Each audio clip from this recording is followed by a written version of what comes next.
Hermanos, buenas tardes o buenos días o buenas noches. No sé a qué hora estén viendo ustedes este video, esta transmisión, pero damos gracias a Dios por nuevamente estar en un espacio de diálogos pastorales. Saludo aquí a mi hermano Francisco Limón, agradeciendo la invitación a su servidor. Cada semana él se presenta y dice que lo invito, pero realmente formamos parte de un mismo equipo. Gracias, pastor, gracias. Pues hermanos, hoy tenemos un tema un poco diferente. Ya estamos preparándonos para lo que serían los comicios electorales muy próximos a realizarse en nuestro país en el mes de julio. Ya hay elecciones y ya estamos empezando a saborear, ¿verdad?, estos discursos políticos que se llevan a cabo. Y hay una noticia que sacudió los medios hace más o menos dos días, o bueno, en esta semana, que fue el que un obispo de Ecatepec, Estado de México, se pensaba postular. Parece ser que el día de ayer él ya se ha retractado de esta postulación porque causó mucha polémica y abrió el debate para si los clérigos, después de cierto tiempo de ausencia de labores, podían postularse. Y esto, por supuesto, abre un debate todavía más amplio en la iglesia acerca de si es correcto o no es correcto como iglesia, como cristianos, como creyentes en Jesucristo, participar de la política. Sé que para muchos esto es muy claro, no tiene ni discusión, pero creo que la pregunta es válida y responde a muchas otras personas que a lo mejor tienen esa inquietud. Es válido como iglesia, como sociedad cristiana, vamos a llamarlo así, el participar activamente de las elecciones. Bueno, la verdad es que hay muchas variantes acerca de todo esto, ¿no? O sea, hay diversos posicionamientos, algunos de carácter histórico, de cómo es que la iglesia tradicionalmente lo ha hecho, cómo hay modelos en otros países que también se desarrolla la participación política, y después también tratar de aterrizar el caso de México, que es también bastante sui generis, ¿no?, por las legislaciones que existen en el país para la participación o no de los ministros de culto. Voy a empezar a usar el término ministros de culto para poder diferenciar de otros hermanos de la iglesia que también pueden desarrollar una participación política, ¿no? Entonces,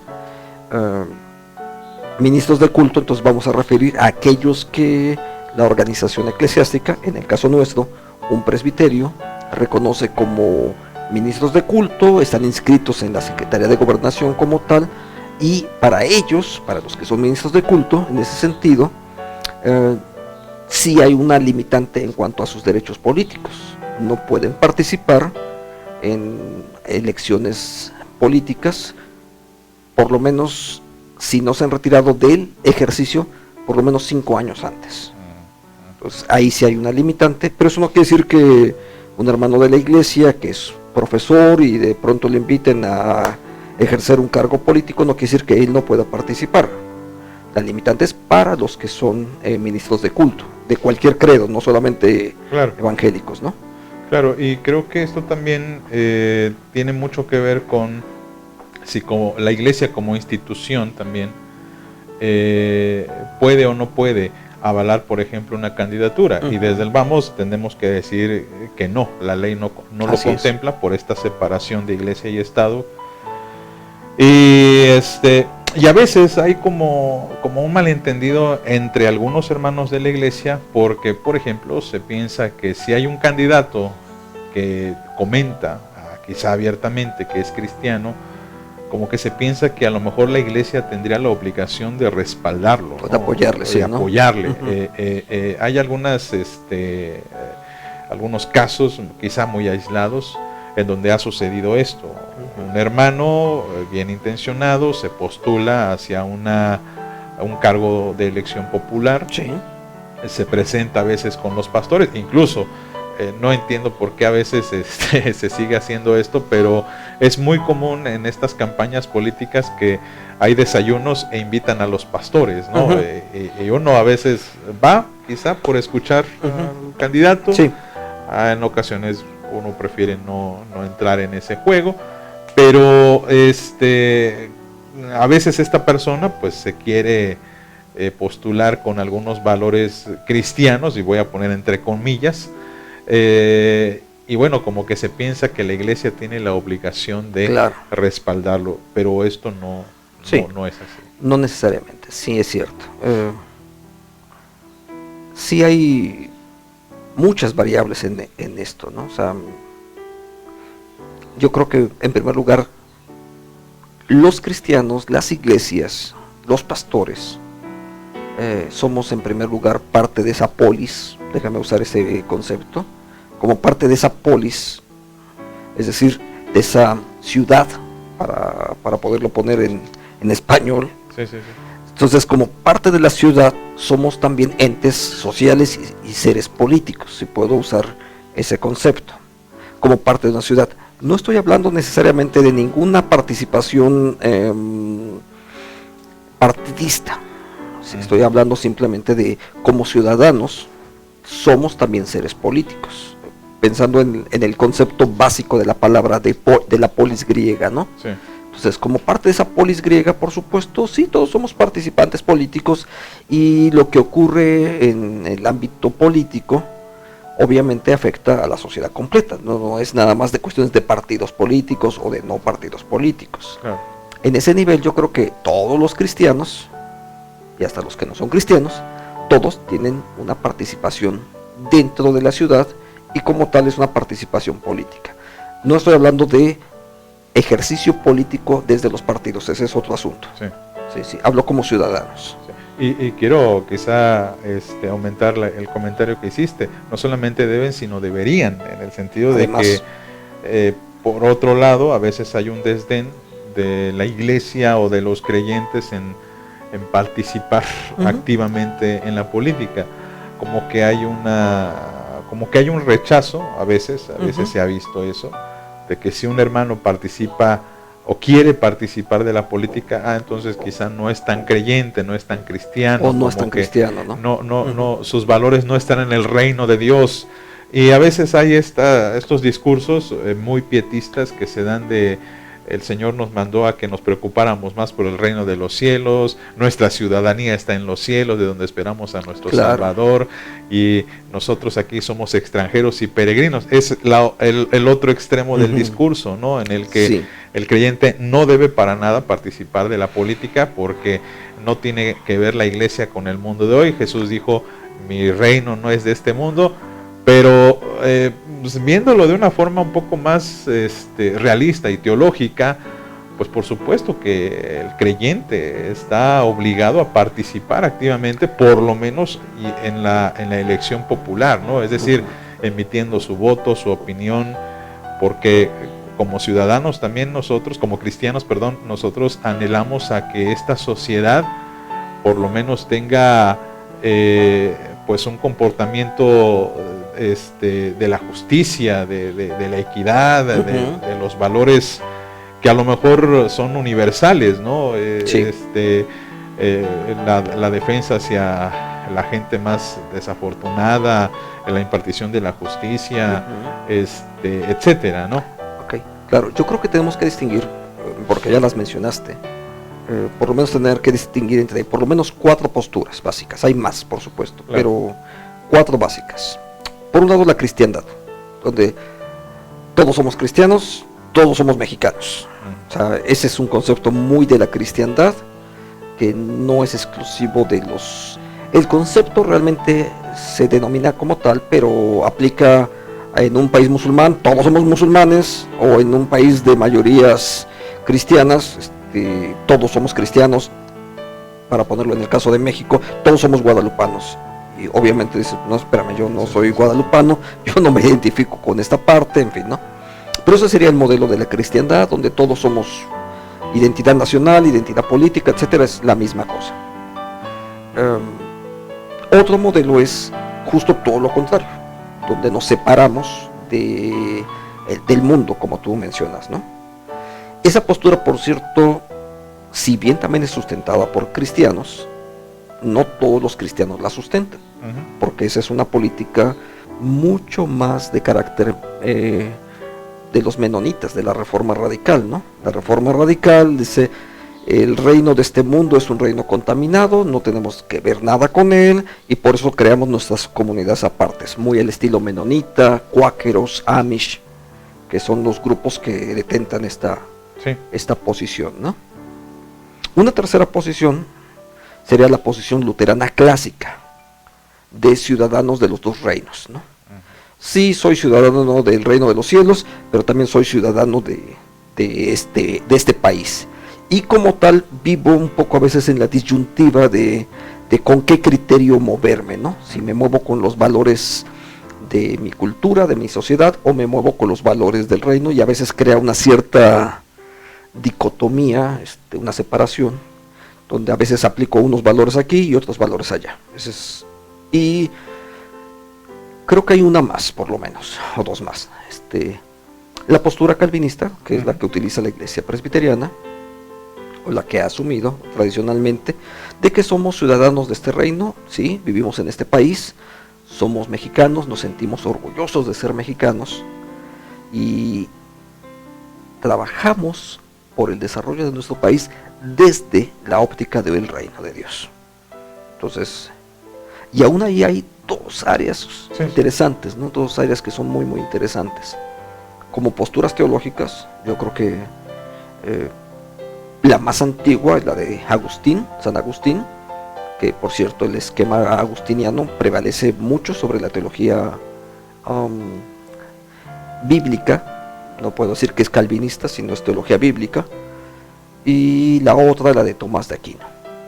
La de Tomás de Aquino, más enfocada hacia el bien común, que es bastante loable, pero la teología agustiniana, o diría bíblica, la teología bíblica dice, donde no se trata del bien común, se trata de que Dios sea glorificado. O sea, lo que buscamos es no solamente el bien común, sino que Dios sea glorificado. Claro, si Dios es glorificado, la sociedad va a experimentar también bendición, ¿no? Entonces, creo que a veces hay que distinguir entre tantas perspectivas, ¿no?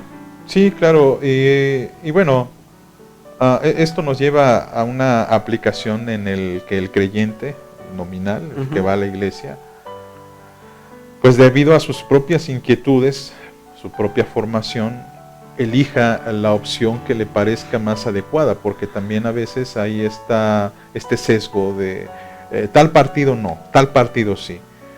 Y en ocasiones no son tanto los partidos sino los individuos, ¿no?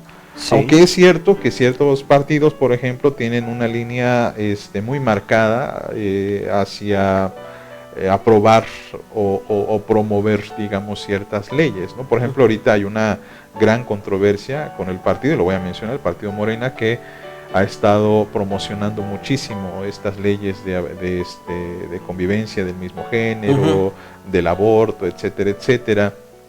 Y me parece que como creyentes ahí podemos emitir nosotros nuestra propia opinión de acuerdo a los valores que nosotros tenemos como creyentes. Pero creo que también sería... Aunque son valores, esas propuestas particularmente, no son tan diferentes de lo que el PRI y el PAN habían estado proponiendo antes. Sí. Solo que ahora las propone otro.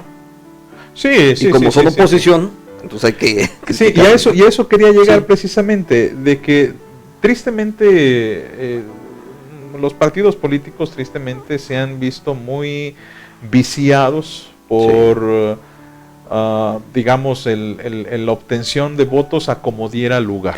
Así ¿no? es.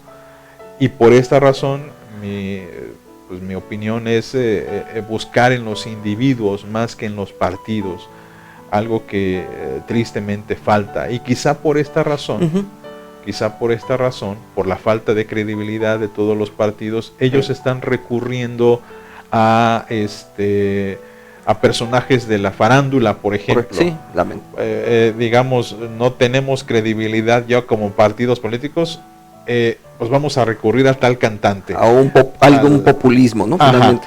A tal deportista, a tal figura pública, por ejemplo, hubo muchas burlas, muchos memes porque se estaba barajeando la idea de que se iban a postular el personaje de Kiko, por ejemplo, no me acuerdo en qué estado de la República. Sí.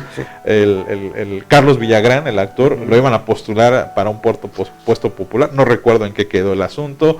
Alfredo Adame en la Ciudad de México, ahí en la delegación de Tlalpan, creo que también lo querían. O una reina de belleza, ¿no? Una reina de belleza. Y lo mismo sucede, por cierto, con este sacerdote o este obispo, que él comenta, dice, yo no lo quise, a mí me ofrecieron este puesto, a mí me lo ofrecieron.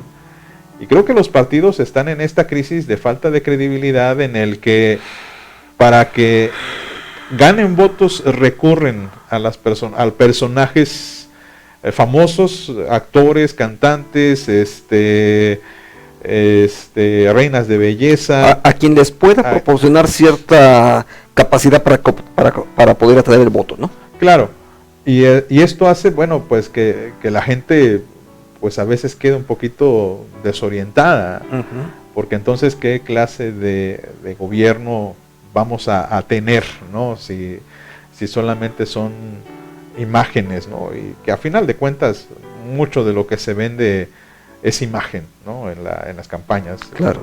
Una imagen así.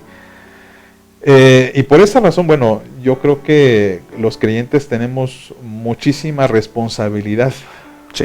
Porque como creyentes deberíamos ser muy analíticos, muy, voy a utilizar la palabra críticos, pero no en el sentido de criticar por criticar, como no criticón. No criticón, sino crítico en el sentido de que, ok, voy a escuchar a este candidato, voy a escuchar a esta persona, voy a estudiar qué postura tiene, cuál es su pensamiento, cuál es su formación, evidentemente, de dónde viene, si anda saltando de partido en partido, es una persona que busca poder o cuál es su verdadera intención, ¿no?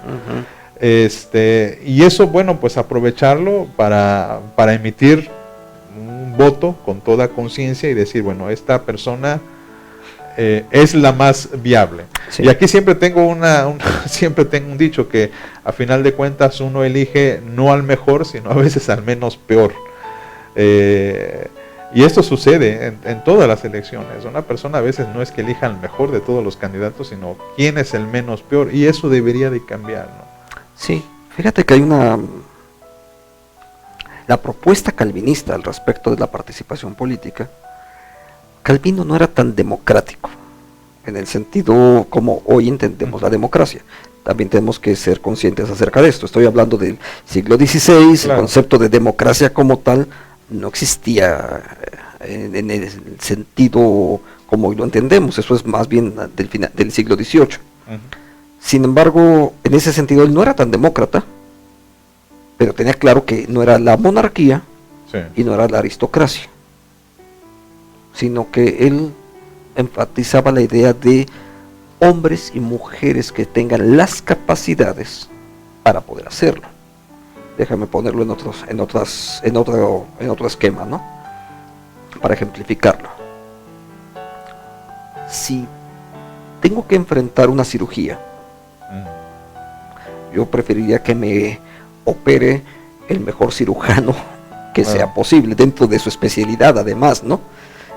Yo no esperaría que fuese, no sé, el cantante de moda el que me haga una operación de corazón abierto, ¿verdad? Claro. A Dios gracias, no la necesito ahorita, pero digo, yo no lo esperaría, ¿no? No es lo ideal. En ese nivel es donde creo yo que tenemos que pensar de que las personas que deben de ir a los cargos políticos deben ser personas que tengan la calificación o la cualificación, por un lado, de carácter moral, y después la calificación de carácter para el oficio que va a desempeñar, porque puede ser muy buena persona, pero por muy buena persona que sea, si no sabe sobre políticas públicas, sí, bueno, es muy buena persona, sí, pero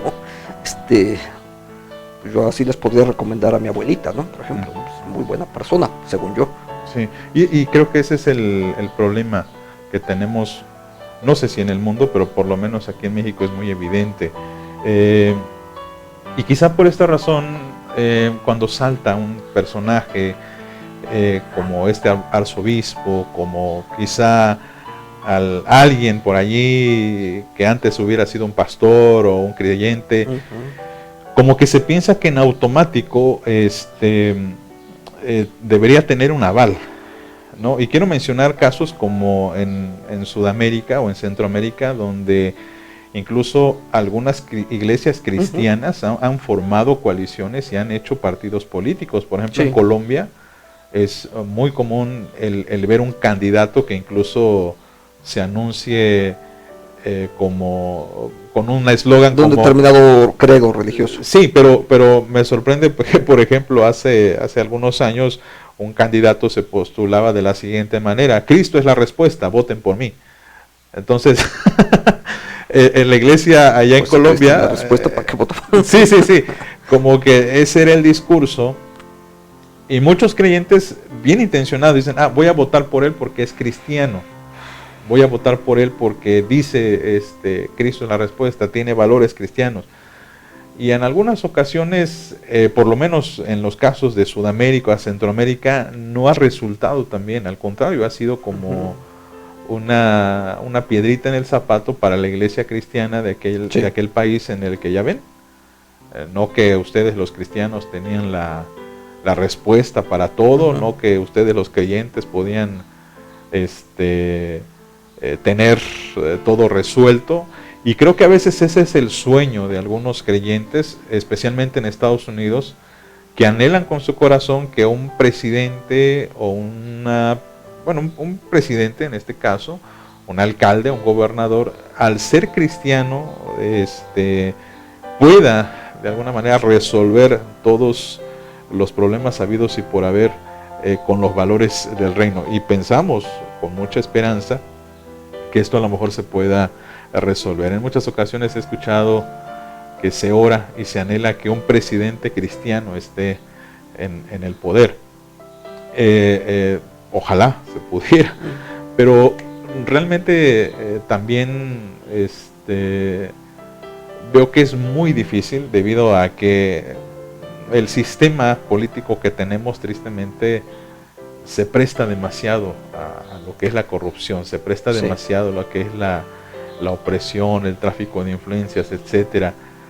Y es ahí donde quizá uno debería respaldar a aquellos hermanos que van a entrar al gobierno, que van a entrar como candidatos, pero también tener la conciencia o la mentalidad muy clara en que va a llegar mi hermano, pero puede ser que no logre todo lo que se pensaba hacer. Sí, yo creo que ahí tenemos que empezar a matizar algunas cosas, ¿no? Sí, me recuerdo algunos casos en Sudamérica, Centro y Sudamérica, que la verdad fueron lamentables, porque llegaron a niveles de corrupción y demás muy, muy graves. Lo primero que tenemos que diferenciar es de que ser evangélico no es ser igual que ser cristiano. Tenemos gente que es evangélica, se congrega tal vez en algún lugar, o va de vez en vez a algún lugar, y de ahí que se vende la idea de que es cristiano, pero no necesariamente lo es. Un cristiano es alguien que ha hecho una confesión de Cristo, es lo básico, pero que además vive con los valores de Cristo, que es otro asunto completamente diferente. El que solamente se pare de vez en vez en algún templo no necesariamente lo hizo cristiano. En ese renglón, hasta incluso lamentablemente hay partidos políticos, uno por lo menos en el caso de México, que medio se ostenta como un partido de cristianos y que no lo es. Tenemos que decirlo. Tenemos que decirlo, no lo es, no es un partido cristiano, y muchos de sus candidatos tampoco lo son, y simplemente no hay más que ver las planillas de quienes están proponiendo, y eso es todo. No estoy excluyendo que algunos entre muchos de ellos puedan serlo, digo, pero el partido como tal no necesariamente es cristiano, de hecho no lo es. Y me ha tocado, por ejemplo, conocer a otros cristianos, o mejor dicho, a otros evangélicos que han incursionado en la política, y que lamentablemente, tengo que decirlo, algunos me ha tocado verlos como candidatos en 3 partidos distintos. Dije, si ha estado en 3 partidos políticos distintos, siendo candidato, no tengo la confianza realmente, y lo puedo decir con toda sinceridad, no votaría por ninguno de ellos, porque no te das cuenta que si no tienes ni siquiera una identidad partidista, y las filosofías partidistas son a veces totalmente distintas en sus plataformas, tampoco puedo pensar que de verdad es cristiano. Entonces ahí hay un asunto que hay que verlo con mucho más cuidado. Insisto, no quiere decir con esto de que no haya alguien que sí efectivamente sea un hombre, una mujer que vive su fe y que está buscando de forma legítima el poder servir a su sociedad, ¿no? Digo, sí los debe de haber. Sí, pero son muy son escasitos, pocos escasos, ¿no? muy muy escasos. Y bueno, ¿cómo debería reaccionar la iglesia, digamos? Mire, a veces, y lo digo como pastor, a veces como que se espera que el pastor respalde una candidatura. Por ejemplo, a mí me ha tocado en muchas ocasiones que hay hermanos que se quieren postular, acuden con el pastor, y siempre hay ese respeto, hermano, yo lo aprecio, lo valoro, pero yo no puedo desde el púlpito invitar a que la gente deposite. Posiblemente de manera personal puedo orar por él. Sí, e incluso si a mí me convence, hasta puedo votar por él, pero claro, de eso a usar una posición tan delicada como el púlpito, o por ejemplo otras latitudes, sí se me hace un poquito peligroso. Lamentablemente lo sabido. Sí, sí. Lamentablemente lo sabido, debemos de decirlo con claridad. Esa es una situación que incluso legalmente está prohibida, y aún por el hecho de que sea un hermano, eso no nos brinda el privilegio de romper las leyes. Claro. Simplemente porque sea el hermano, ¿no? O sea, es como aquel que dice, es que vengo a hacer un servicio social y puedo estacionarme en el lugar que claro, no me corresponde. Claro, claro. Pero gran culpa de esto también, debemos decirlo, gran culpa de esto la tienen los partidos, porque te digo, en una ocasión recuerdo un candidato organiza un desayuno e invita a varios pastores, y bueno, lo que nos dice él, bueno, a mí me gustaría hacerles mi propuesta, que no, le digo, bueno, pues está bien, pero como cualquier otro ciudadano, no sé, ¿por qué no van otros ciudadanos y necesariamente nosotros, ¿no? De alguna forma, al final asistí al evento, pero lo que ya no me gustó fue cuando hacen un desayuno, el candidato viene y dice, nombra a algunos pastores que estábamos ahí y nos pasa a un sitio de honor. Nos pasa un sitio de honor y yo me sentí muy raro, ¿no? Porque digo, ¿qué hago aquí? Esto no es mi lugar, no lo conozco ni siquiera el candidato. Da su discurso, una persona, como todos los candidatos, por eso son candidatos, pues una imagen y una personalidad atrayente, atractiva, agradable, amigable, son amigos de todos en ese momento, saludan de mano con mucho respeto, todo. Pero allá al final, cuando pues comenzamos, él comienza a platicar con algunos de nosotros y nos pide la opinión. Hasta ese momento digo, bueno, me parece que si me pides la opinión, el problema de la ciudad, en ese tiempo yo estaba en Cuernavaca, el problema de la ciudad ahorita es la inseguridad, por ejemplo, ¿no? Y nosotros como iglesia estamos preocupados por eso y oramos por eso. Pero ya cuando después dice, pues no sé si me permita ir a su iglesia y exponer, ahí sí tuvimos que decirle, mire, aprecio mucho, si quiere venir a la iglesia, lo recibimos como cualquier otra persona, pero no puedo darle acceso a la plataforma, al presbiterio, al púlpito, ni tampoco el que usted pueda repartir volantes o cosas así. Incluso, y voy más lejos, en ese periodo fue cuando sucedió lo del terremoto del 2017. 2017. Y el candidato me llama pidiéndome, diciéndome, ¿están bien sus feligreses? ¿Están bien el apoyo? Digo, están bien en cuanto a personas, no necesitan nada. Y en ese momento nosotros teníamos una misión en una ciudad que sí había sido afectada. Y le platiqué de esto, bueno, estamos un poco preocupados por nuestros hermanos que están en tal ciudad. Y él me ofreció, creo que 50 despensas. Le digo, pues están 50 despensas.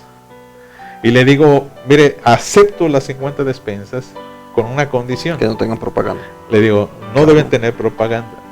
Le digo, si usted me da las bolsas y ahí tiene el partido fulano de tal, yo lo voy a tener que quitar y les voy a poner bolsas nuevas. El candidato no me mandó nada.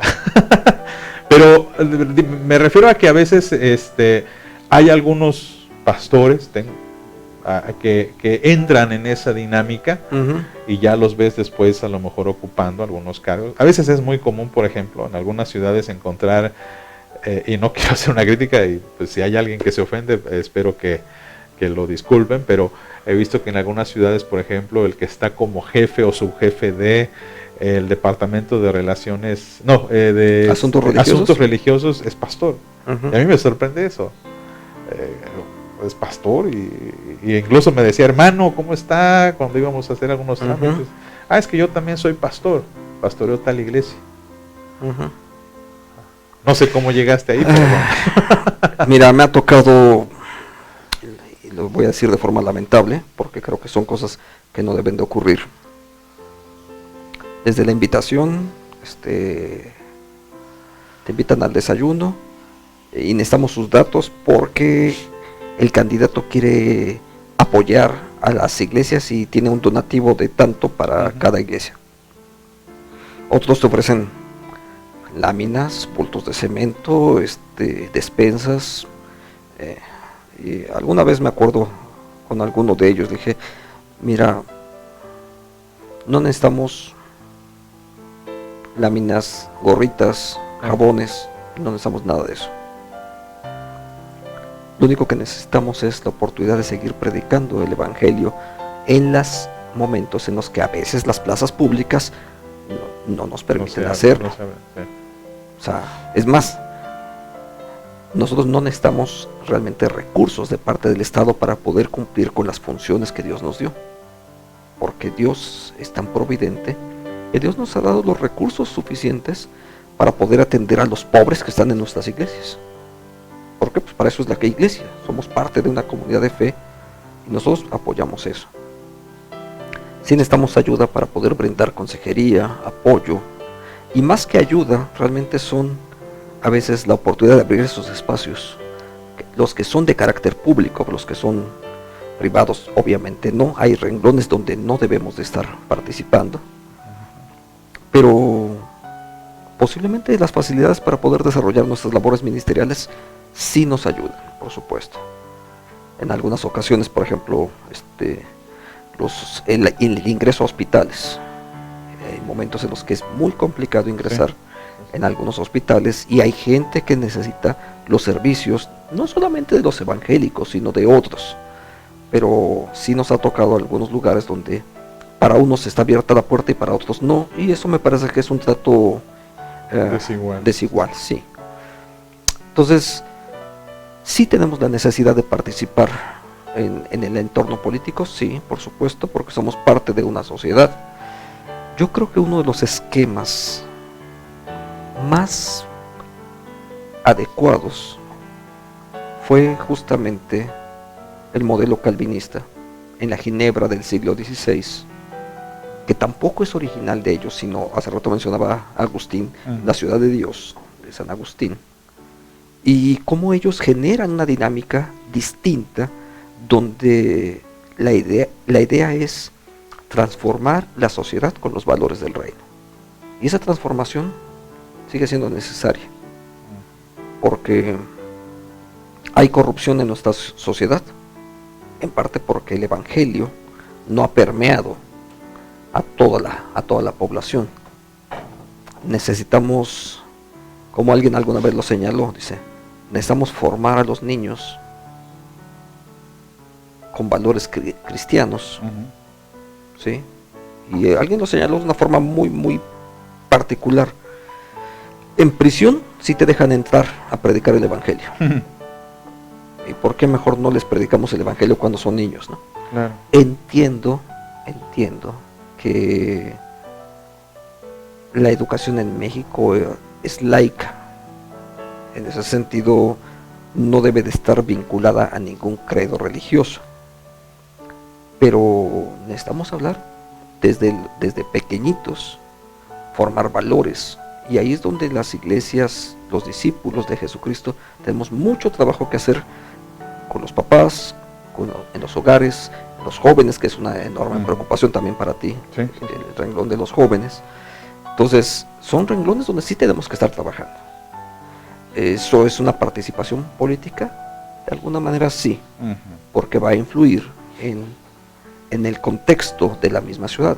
Entonces, como abanderados de un partido político, creo que no es lo mío. Sí, me quedo yo mucho con las palabras de Theo Donner, un escritor muy, Sí. muy bueno, que le hicieron una vez esta pregunta: ¿puede o se puede participar en la política? Y él dijo: los creyentes sí, la iglesia no. Y él hacía obviamente esta distinción entre la iglesia como institución, Claro. como una organización que está destinada para la predicación del evangelio, para la oración y la intercesión de todos los hombres, como nos los dice Timoteo, oración por todos los que están en algún cargo de eminencia. Y esa es la tarea de la iglesia. Claro. El creyente, en lo particular, en lo individual, de acuerdo a sus inclinaciones, a sus inquietudes, claro, puede participar en la política y en el partido que más prefiera, porque obviamente tratar de unificar a todos los creyentes en un solo partido, yo creo que sería un error. No es posible. No es posible. Y tampoco hay uno que refleje todos los valores de Cristo. Claro, y ahí a veces lo que mencionan mucho en algunas partes, ¿no? Para que no se hable, o para que no haya problemas, las reglas son no hablar de política ni de religión, ¿no? Para no entrar en situaciones polémicas. Pero, pues cada persona, desde su propia inquietud, pues, puede abordar el credo político que más le guste o le prefiera. Claro, sí. Es buena esa definición. O sea, los creyentes sí, la iglesia no.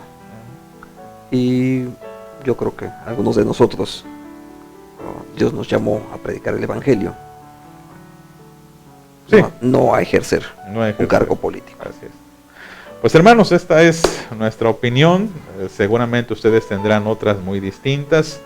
Tratamos de no encasillarnos ni criticar a ninguna asociación política ni nada. Yo creo que las críticas están allí en los resultados. Y bueno, lo que sí, mis amados, es que tenemos que hacer, por supuesto, una oración por todas estas personas que están como candidatos, y si hay algún hermano, algún creyente que está participando, pues también obviamente oraremos por usted y le exhortamos a que se mantenga firme y digno en los valores del reino. Amén. Hermanos, muchas gracias.